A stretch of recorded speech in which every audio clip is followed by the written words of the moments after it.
Welcome to Just Asia, AHRC TV's weekly human rights program. These are the headlines. Pakistan's top court dismisses clemency appeal of mentally ill death row inmate. Event held to discuss Pakistan human rights in Geneva. Suharto-era victims still awaiting justice in Indonesia. South Korean victim of police force dies in coma. More activists summoned by Thai police for attending Constitution event. Urgent appeals from Sri Lanka and Indonesia.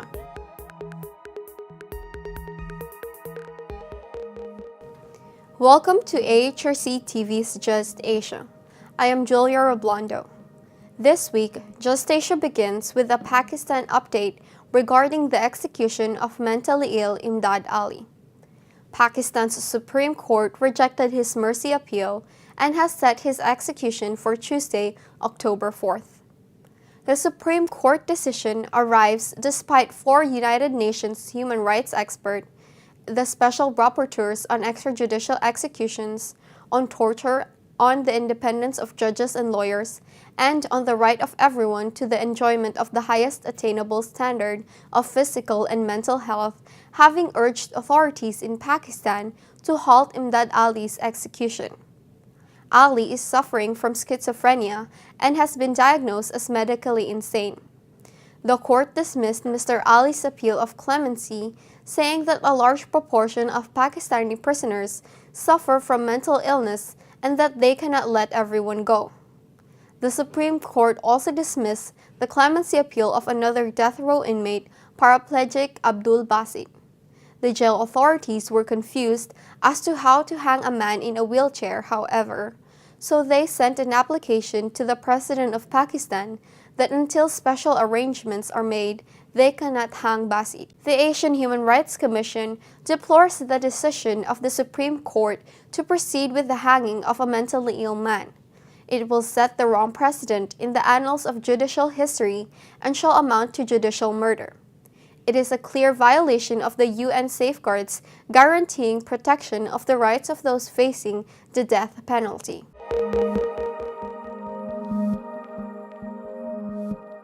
In other Pakistan news, on September 20th, the Asian Legal Resource Center, sister organization to the Asian Human Rights Commission, held a side event during the 33rd session of the Human Rights Council in Geneva on the systematic killings of Pakistani lawyers and human rights activists. The event was moderated by AHRC's senior researcher, Mr. Basir Naveed. The participant speakers expressed their concern on the situation of human rights in Pakistan. They deplored the systematic killings of lawyers, particularly in Balochistan, where 73 lawyers were killed in a suicide bomb recently, calling it a planned attack on the crème de la crème of society, showcasing the vindictive designs of the establishment. With the world's attention now on the region due to the China-Pakistan economic corridor, the issue of enforced disappearances had begun to find new voice through these lawyers. The state, fearing international backlash, thus commenced a systematic crackdown. To conclude, the speakers urged the UN to hold a probe into the planned killings of lawyers in Balochistan, to ban all defense and military aid to Pakistan until a complete restoration of human rights is guaranteed, to ensure blasphemy and other discriminatory laws are abolished in Pakistan, and that justice institutions are properly developed in the country.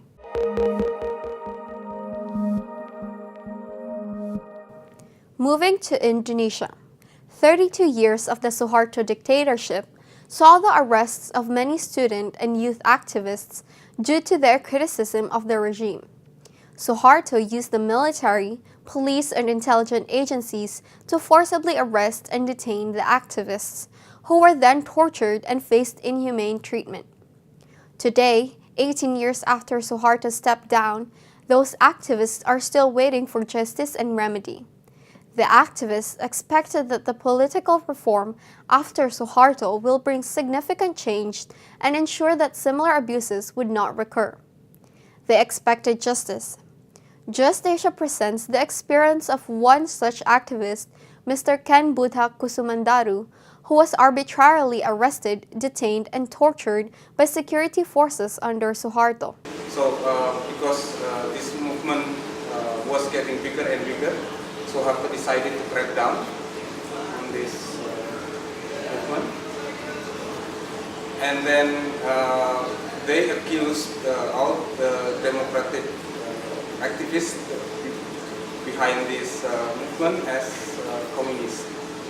And on that pretext, they cracked down heavily on us, and they identified my organization at the time, the Indonesian Student Solidarity, as part of this being communist, and they targeted us for arrest. It was, I forget, it was Wednesday in Kalibata.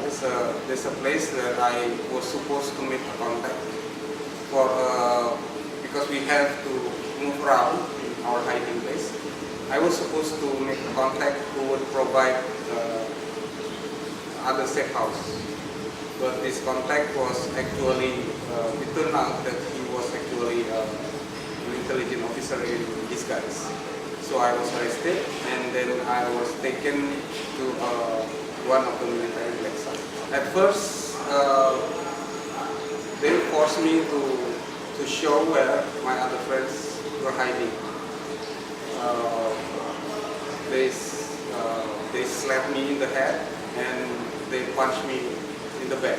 After sometimes I cannot continue to resist, and then I gave up some of my friends.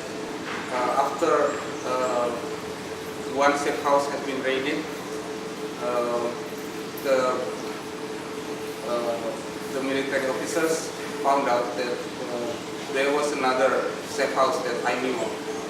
So then they forced me again to give up this other safe house. So same treatment.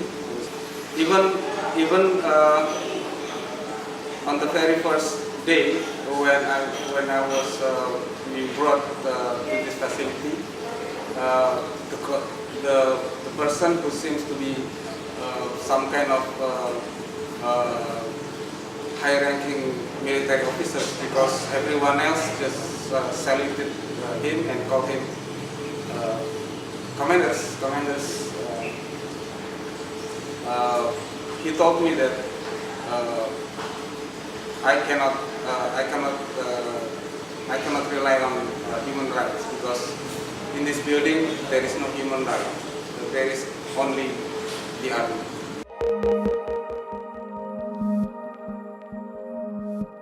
Next, in South Korea, farmer Baeknam Ki finally died on September 25th after being in a coma for 316 days. The 69-year-old was shot by a water cannon during a farmer's protest on rice prices on 14th November 2015.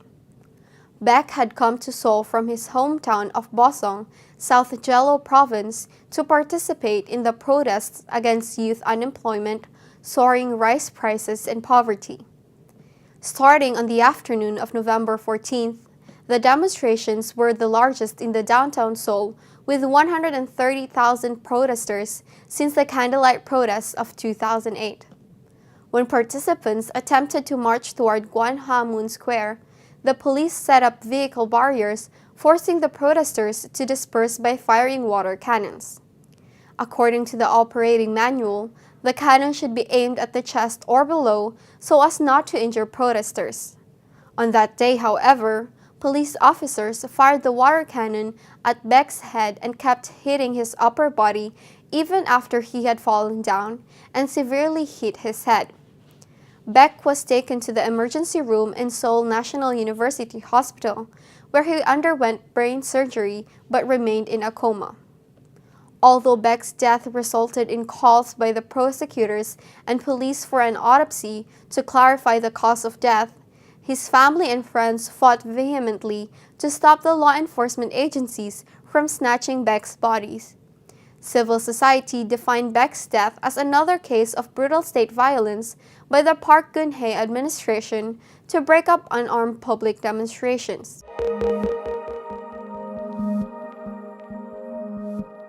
In Thailand, police have issued summons to 5 individuals for attending a constitution-related event in Khon Kaen province. According to Thai Lawyers for Human Rights, 3 student activists, a former politician, and 1 professor have been accused of violating the NCPO order banning a political gathering of 5 persons or more. Issued on September 23rd, the summons required the 5 to report to Khon Kaen Police Station on September 28th. On 31st July 2016, all 5 of them had attended a public discussion called Talk for Freedom on the Draft Constitution, organized by student activists on Khon Kaen University. 6 others had been summoned for attending the same event earlier. 3 young activists, 1 local land rights defender, and 2 human rights documentation officers from TLHR.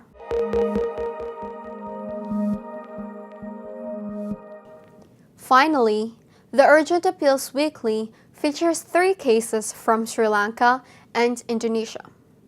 In Sri Lanka, the Asian Human Rights Commission called for an immediate inquiry into the death of Raviraj Kavichandran, who the police claim committed suicide by hanging himself on the night of his arrest at the Pusilawa police station. Raviraj's family members claim he was beaten up at the police station. 2 police officers on duty have so far been suspended. In Indonesia, the independent team set up to look into information on the alleged involvement of high-ranking police and military personnel in the illegal drug trade, as disseminated by human rights defender Haris Azhar, was unable to find any concrete links. Also in Indonesia, Mr. Asep Sunandar was tortured to death by police officers of Cianjur Police Resort. Asep and 2 of his friends were arrested without any arrest warrant and were not granted access to a lawyer during their interrogation. The police tortured Asep to obtain a confession and then tried to close the case by providing money to the family to avoid prosecution.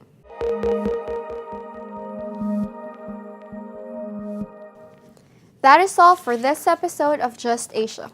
For more on these and other issues, please visit www.humanrights.asia or www.alrc.asia/justasia. Thank you for watching and see you next week.